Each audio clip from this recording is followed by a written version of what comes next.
नमस्कार. अडीच्या बातमीपत्रात मी मंजिरी मराठे आपलं स्वागत करते. सुरुवातीला एक नजर ठळक बातम्यांवर. भारतीय संस्कृतीविषयी आपल्याला अभिमान असेल तरच आपण जगासमोर ताठ मानेनं उभं राहू शकू, पंतप्रधान नरेंद्र मोदी यांचं प्रतिपादन. जम्मू काश्मीरमध्ये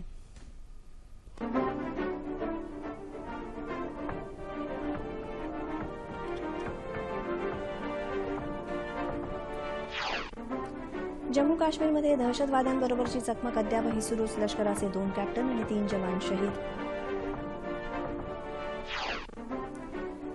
मुंबई दहशतवादी हल्ला प्रकरणी माफीचा साक्षीदार असलेल्या डेव्हिड हेडलीची साक्ष आज पुन्हा सुरू.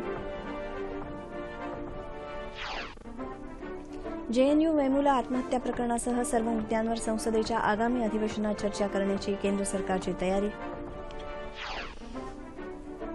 हरियाणातलं आंदोलन आता नियंत्रणात, काही ठिकाणची संचारबंदी हटवली.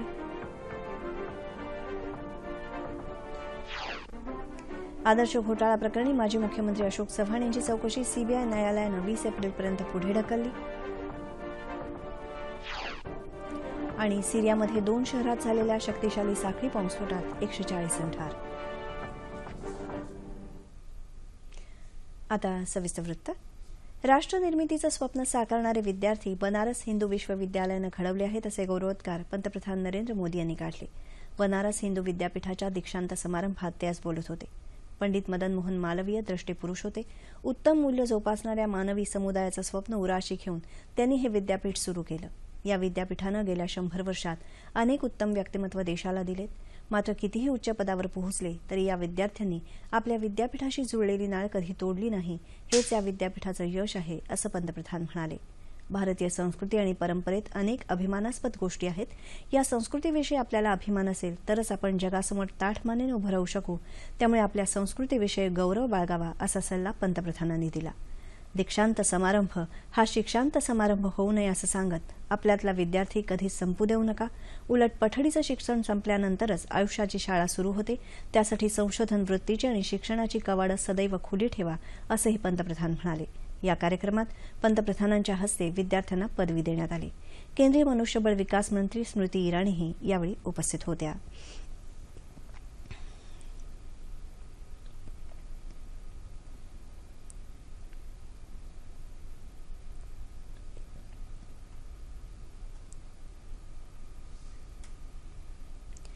जम्मू काश्मीरमधल्या पांभोर परिसरात दहशतवाद्यांची सुरू असलेली चकमक आजही सुरू असून या दहशतवाद्यांनी आज भारतीय जवानांवर पुन्हा गोळीबार केला. एका सरकारी इमारतीत हे दहशतवादी दबा धरून बसले असून त्यांचा खात्मा करण्यासाठी सुरक्षा दलानं इमारतीला वेढा घातला आहे. एक नागरिकही यात मृत्युमुखी पडला आहे. एका दहशतवाद्याला कंठस्नान घालण्यात सुरक्षा दलाला यश आलं असलं तरी या इमारतीत लपलेल्या दहशतवाद्यांची निश्चित संख्या समजू शकलेली नाही. या चकमकीत लष्कराचे 2 कॅप्टन, 1 जवान तसंच केंद्रीय सुरक्षा दलाचे 2 जवान शहीद झाले आहेत. जम्मू काश्मीरमधल्या चकमकीत शहीद झालेले कॅप्टन तुषार महाजन, लान्स नाईक ओमप्रकाश यांचं पार्थिव श्रीनगर इथं आणण्यात आलं. यावेळी लष्कराकडून त्यांना श्रद्धांजली वाहण्यात आली. तुषार महाजन यांच्या कुटुंबियांनीही पार्थिवावर पुष्पचक्र अर्पण करून श्रद्धांजली वाहिली. या हल्ल्यात शहीद झालेले कॅप्टन पवन कुमार यांना देखील यावेळी श्रद्धांजली वाहण्यात आली.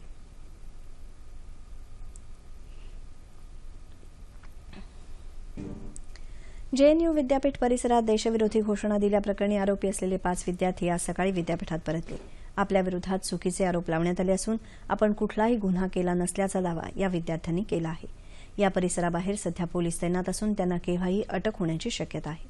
मात्र आम्ही शरण येणार नाही, पोलिसांनी आम्हाला येऊन अटक करावी असा पवित्रा आरोपी विद्यार्थ्यांनी घेतला आहे.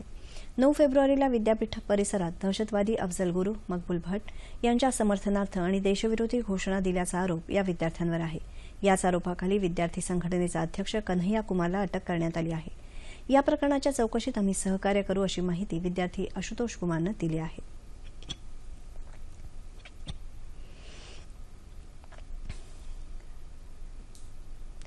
मुंबई दहशतवादी हल्ला प्रकरणी माफीचा साक्षीदार असलेल्या डेव्हिड हेडलीची साक्ष आज व्हिडिओ कॉन्फरन्सिंगच्या माध्यमातून पुन्हा सुरू झाली. याच प्रकरणातला आणखी एक आरोपी अबू जुंदालचे वकील वहाब खान यांनी पुढचे 4 दिवस हेडलीची उलट तपासणी घेण्याची परवानगी मागितली. यावर न्यायालयानं सरकारी वकील उज्ज्वल निकम यांना अमेरिकेतल्या संबंधित अधिकाऱ्यांशी संपर्क करून दोघांच्या सोयीची तारीख आणि वेळ निश्चित करायला सांगितलं. अमेरिकेनं या संदर्भात मान्यता दिल्यावरच पुढच्या सुनावणीची तारीख ठरणार असल्याचंही न्यायालयानं म्हटलं आहे. जवाहरलाल नेहरू विद्यापीठातला वाद, रोहित वेमुला प्रकरण आणि जाट आरक्षण या सर्व मुद्द्यांवर चर्चा करण्याची सरकारची तयारी असल्याचं संसदीय कामकाज मंत्री व्यंकय्या नायडू यांनी सांगितलं. उद्यापासून सुरू होणाऱ्या संसदेच्या अर्थसंकल्पीय अधिवेशनाच्या पार्श्वभूमीवर आज नवी दिल्लीत झालेल्या सर्वपक्षीय बैठकीत ते बोलत होते. या मुद्द्यांवर सविस्तर चर्चा व्हावी असं सरकारला वाटत आहे. या प्रकरणांमध्ये काय घडलं, त्याची कारणं आणि होणारे परिणाम जनतेला समजले पाहिजेत, असं नायडू म्हणाले. वस्तू आणि सेवा कर विधेयक आणि बांधकाम क्षेत्र विधेयक ही महत्वाची विधेयकं या अधिवेशनात मंजूर करून घेण्याचा सरकारचा प्रयत्न असेल, असं त्यांनी सांगितलं. यासाठी विरोधकांनी सहकार्य करावं असं आवाहन नायडू यांनी केलं. या बैठकीला केंद्रीय वित्तमंत्री अरुण जेटली, काँग्रेसचे नेते गुलाम नबी आझाद, ज्योतिरादित्य सिंधिया, समाजवादी पक्षाचे नेते रामगोपाल यादव, तृणमूल काँग्रेसचे नेते सुदीप बंदोपाध्याय उपस्थित होते. दरम्यान लोकसभेच्या अध्यक्षा सुमित्रा महाजन यांनी देखील अर्थसंकल्पीय अधिवेशनाचं कामकाज सुरळीत चालवण्यासाठी सहमती निर्माण करण्याच्या उद्देशानं सर्वपक्षीय बैठक बोलावली आहे. आज संध्याकाळी ही बैठक होणार आहे. हरियाणामध्ये आरक्षणासाठी झालेल्या जाट आंदोलनानंतर हिसार आणि हंसी शहरात स्थिती सुधारल्यामुळे आज संचारबंदी हटवण्यात आली. मात्र रेल्वे आणि रस्ते वाहतूक बंद आहे. या आंदोलनात 12 जणांचा बळी गेला तर 150 जण जखमी झाले. आंदोलनादरम्यान झालेल्या हिंसाचारास 20,000 कोटी रुपयांचं नुकसान झाल्याचा अंदाज आहे. हरियाणात जाट समाज आरक्षणाबाबत उच्चस्तरीय समिती स्थापन करण्याची घोषणा केंद्रीय गृहमंत्री राजनाथ सिंह यांनी केली. ही समिती सर्व मुद्द्यांचा अभ्यास करून लवकरात लवकर आपला अहवाल सादर करेल, अशी माहिती त्यांनी दिली. हरियाणा विधानसभेच्या आगामी अधिवेशनात या संदर्भातलं विधेयक मांडणार असल्याची माहिती हरियाणातले भाजपा प्रभारी अनिल जैन यांनी दिली. दरम्यान या आंदोलनामुळे दिल्लीच्या पाणीपुरवठ्यावर परिणाम झाल्यानं सर्वोच्च न्यायालयानं हरियाणा सरकारकडून स्थितीचा अहवाल मागवला आहे. हा पाणीपुरवठा पूर्ववत करण्याच्या मागणीसाठी दिल्ली सरकारनं न्यायालयात याचिका दाखल केली होती. आदर्श घोटाळा प्रकरणी माजी मुख्यमंत्री अशोक चव्हाण यांच्यावरची सुनावणी सीबीआयच्या विशेष न्यायालयानं 20 एप्रिलपर्यंत पुढे ढकलली आहे. राज्यपाल चे विद्यासागर राव यांनी सीबीआयला आदर्श घोटाळ्याची चौकशी करण्याची परवानगी दिली होती. त्यानुसार आज सीबीआय विशेष न्यायालयात सुनावणी झाली.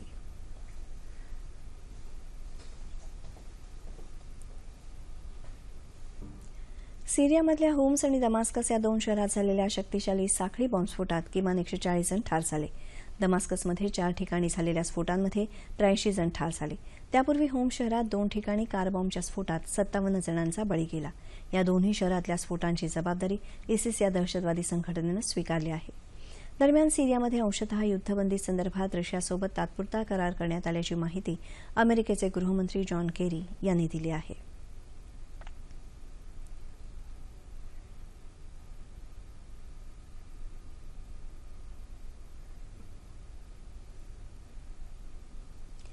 गडचिरोली जिल्ह्याच्या सिरोंचा तालुक्यात गोदावरी नदीवर असलेल्या नगरगम घाटावर अचानक पाण्याचा प्रवाह वाढल्यानं 22 प्रवासी असलेली एक लाकडी बोट उलटली.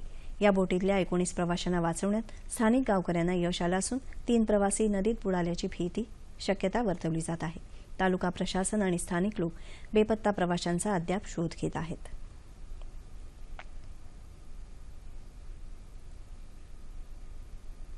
विदर्भात देशी गाय म्हणून गवळाऊ गायीचं संरक्षण आणि संवर्धन करण्यासाठी संपूर्ण सहकार्य देण्याची ग्वाही वर्धा जिल्ह्याचे पालकमंत्री सुधीर मुनगंटीवार यांनी दिली आहे. तळेगाव इथं गवळाऊ जनावरांच्या विदर्भस्तरीय प्रदर्शनाचं उद्घाटन केल्यानंतर ते बोलत होते. यावेळी आमदार अमर काळे, पशुसंवर्धन विभागाचे आयुक्त विश्वासराव भोसले आणि इतर मान्यवर उपस्थित होते. गवळाऊ गायींची संख्या कमी होत असल्याबद्दल यावेळी चिंता व्यक्त करण्यात आली. हा वंश वाचवण्यासाठी एक मोहीम सुरू करण्याचं आवाहन यावेळी करण्यात आलं.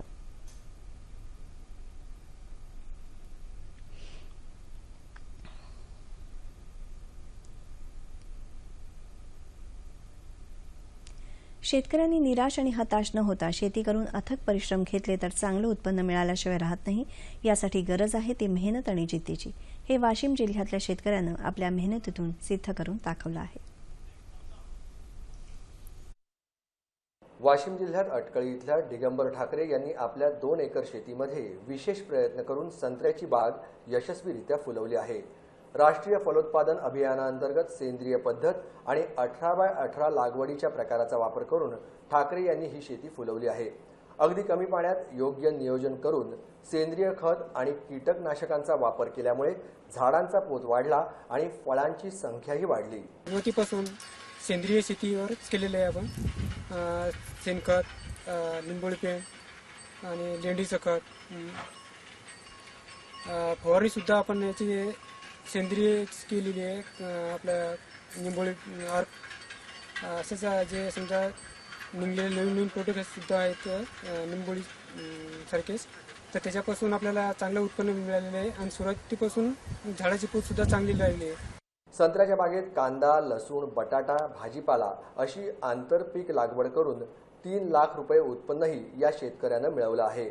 कमी खर्चात संत्रा बागेत सेंद्रिय पद्धतीचा वापर आणि इतर वैशिष्ट्यपूर्ण प्रयोग शेतकऱ्यांसाठी निश्चितच प्रेरणादायी ठरू शकतात. जागतिक मातृभाषा दिनानिमित्त पालघर जिल्ह्यात डहाणूजवळ ऐना या गावात अनाम प्रेम या संस्थेच्या वतीनं जागतिक मायबोली दिन साजरा करण्यात आला. पालघरमधल्या कुणबी, वाढवळ, आगरी, वारली अशा अनेक मायबोली भाषांचं संवर्धन व्हावं यासाठी ग्रामीण आदिवासी भागात हा कार्यक्रम उत्साहात साजरा करण्यात आला. यावेळी जिल्ह्यातल्या आणि जिल्ह्याबाहेरच्या कलाकारांनी आपल्या मायबोलीतून सांस्कृतिक कार्यक्रम सादर केले.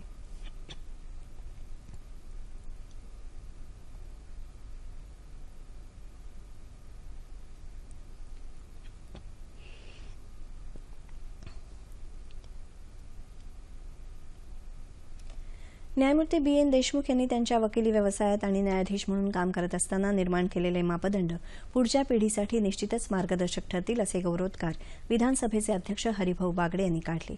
उस्मानाबाद जिल्हा विधिज्ञ मंडळाच्या वतीनं मुंबई उच्च न्यायालयाच्या औरंगाबाद खंडपीठाचे निवृत्त न्यायमूर्ती BN देशमुख यांना नुकतंच जीवनगौरव पुरस्कारानं सन्मानित करण्यात आलं. त्यावेळी ते बोलत होते. देशमुख यांनी विधान परिषद सदस्य म्हणूनही सर्वसामान्यांच्या हिताची बाजू मांडली. तसंच शेतकरी कामगार पक्षाच्या माध्यमातून त्यांनी शेतमजुरांसाठी केलेलं काम राजकीय नेत्यांसाठी आदर्शवत आहे असंही हरिभाऊ बागडे यावेळी म्हणाले.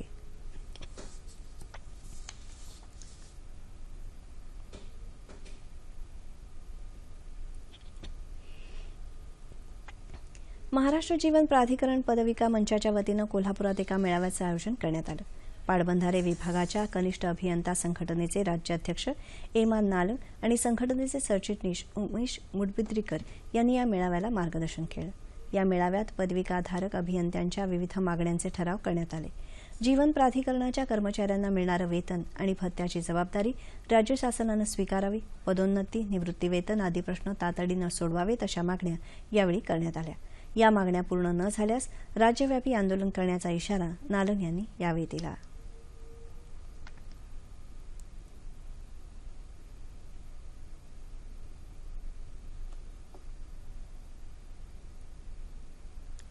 राष्ट्रीय स्वयंसेवक संघाचे संस्थापक डॉ. केशव बळीराम हेडगेवार यांच्या 125व्या जयंती वर्षानिमित्त संघाकडून आरोग्यविषयी माहिती देणारं M-Health हे मोबाईल अॅप तयार करण्यात आलं आहे.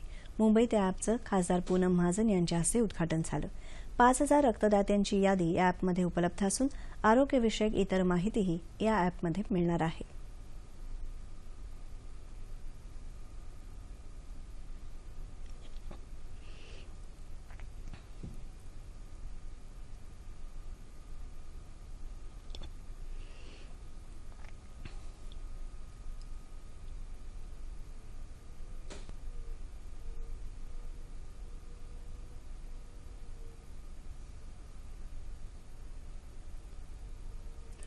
दुर्मिळ होत जाणाऱ्या गिधाड पक्षाच्या संवर्धनासाठी रायगड जिल्ह्यातील सिक्सकेप आणि सह्याद्री मित्र संस्थेनं गिधाड संवर्धन जनजागृती अभियानाअंतर्गत रॅलीचं आयोजन केलं होतं.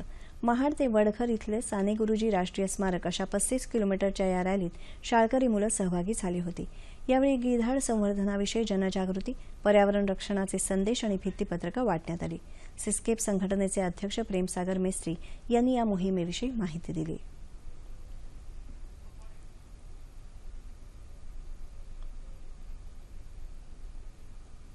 सायकल रॅलीतून मुलांमध्ये पर्यावरणाची आवड निर्माण व्हावी आणि सायकलिंगची आता क्रेज आहे. सायकलिंगची आवड मुलांमध्ये इतकी आता निर्माण होते. खूप चांगल्या प्रकारचे सायकल्स आपल्याकडे आता आहेत आणि त्या वापरून मुलांनी जास्तीत जास्त लांबचा प्रवास करावा आणि माउंटेन बायकिंग करावं, डोंगरावर जावं आणि निसर्ग समजून घ्यावा असा मागचा हेतू आहे. राष्ट्रपिता महात्मा गांधींसोबत सावलीसारखं वावरत त्यांच्या प्रत्येक कार्यात सहभाग देणाऱ्या मात्र तरीही आपलं अस्तित्व लखलखीतपणे ठेवणाऱ्या देशाच्या बा म्हणजेच कस्तुरबा गांधी. अगदी लहान वयात मोहनदास करमचंद गांधी यांच्याशी विवाह झाल्यानंतर त्यांच्यासोबत त्याही घडत गेल्या. गांधी सांगतात म्हणून केवळ त्यांचं म्हणणं न ऐकता वादविवाद चर्चा करून त्या मुद्दा समजून घ्यायच्या आणि तो पटला तर खंबीरपणे त्याच्या बाजूने उभं राहायच्या अशी स्वतंत्र बुद्धी आणि कणखरपणा त्या काळच्या मानानं विरळाच. त्यामुळेच भारतीय स्वातंत्र्य लढ्यातल्या स्त्री स्वातंत्र्य सेनानी म्हणून त्या ओळखल्या गेल्या. अहिंसा, सत्याग्रह, स्वदेशीचा पुरस्कार, आश्रम व्यवस्था या गांधीजींच्या मूल्यांच्या आचरणात त्यांनी निरंतर साथ दिली. महात्मा गांधींचं कर्तृत्व, कीर्ती जगासमोर आली तशीच त्यांच्या मागे सावलीसारख्या उभ्या असणाऱ्या या कस्तुरीचा गंधही भारतीय समाजासाठी वंदनीय ठरला. 42च्या लढ्यात गांधीजींसह अहिंसक आंदोलन करताना कस्तुरबांनाही अटक झाली होती. त्यातच त्यांची प्रकृती खालावली आणि आजच्याच दिवशी म्हणजे 22 फेब्रुवारी 1944ला त्यांचं निधन झालं. तब्बल 5 शतकांपासून मुंबईतल्या अरबी समुद्रात उभ्या असलेल्या हाजी अली दर्ग्याचं व्यवस्थापन पाहणाऱ्या हाजी अली दर्गा विश्वस्त मंडळाला नुकतीच 100 वर्ष पूर्ण झाली. यानिमित्त आयोजित कार्यक्रमाला मंडळाचे अध्यक्ष अब्दुल सत्तार, भाजपाचे मुंबई प्रदेशाध्यक्ष आशिष शेलार, शिववाहतूक सेनेचे अध्यक्ष हाजी अराफत शेख उपस्थित होते.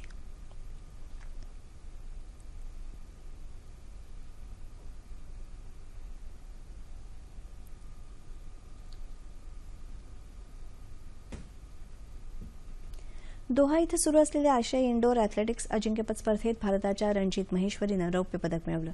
त्यामुळे या स्पर्धेत भारताची पदक संख्या 5 झाली आहे. महेश्वरीनं 16.16 मीटर लांब अंतराची उडी घेत हे पदक मिळवलं. भारताची गायत्री गोविंदराज 60 मीटर अडथळा शर्यतीच्या अंतिम फेरीसाठी पात्र ठरली आहे. तिनं 8.38 सेकंदात हे अंतर पार केलं. अंतिम फेरी आज होणार आहे.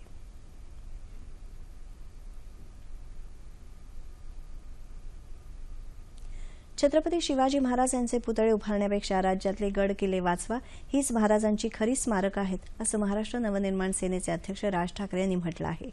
पुण्यातल्या गार्डियन गिरीप्रेमी इन्स्टिट्यूट ऑफ माउंटेनिअरिंगतर्फे आज गार्डियन गिरीप्रेमी पुरस्कारांचं वितरण करण्यात आलं. त्यावेळी प्रमुख पाहुणे म्हणून ते बोलत होते.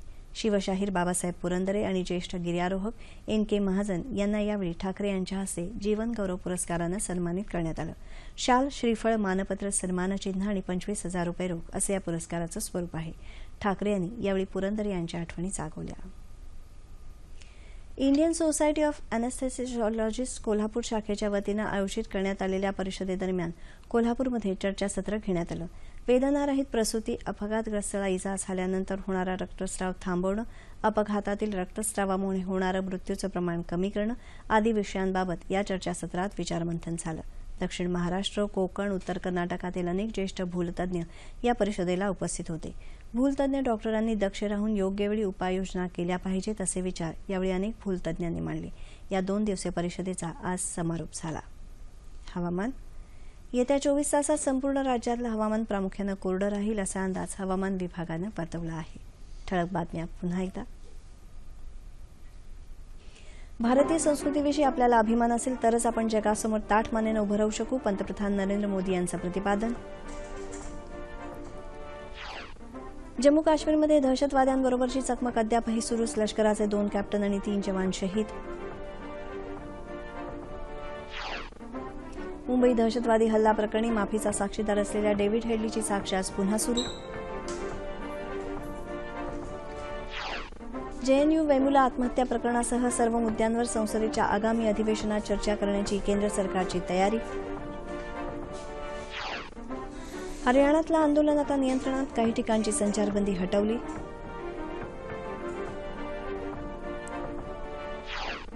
आदर्श घोटाळा प्रकरणी माजी मुख्यमंत्री अशोक चव्हाण यांची चौकशी सीबीआय न्यायालयानं 20 एप्रिलपर्यंत पुढे ढकलली. आणि सिरियामध्ये 2 शहरात झालेल्या शक्तिशाली साखळी बॉम्बस्फोटात 140 जण ठार. याबरोबरच हे बातमीपत्र संपलं. पुन्हा भेटूया संध्याकाळी 5 वाजता सह्याद्री वाहिनीवर.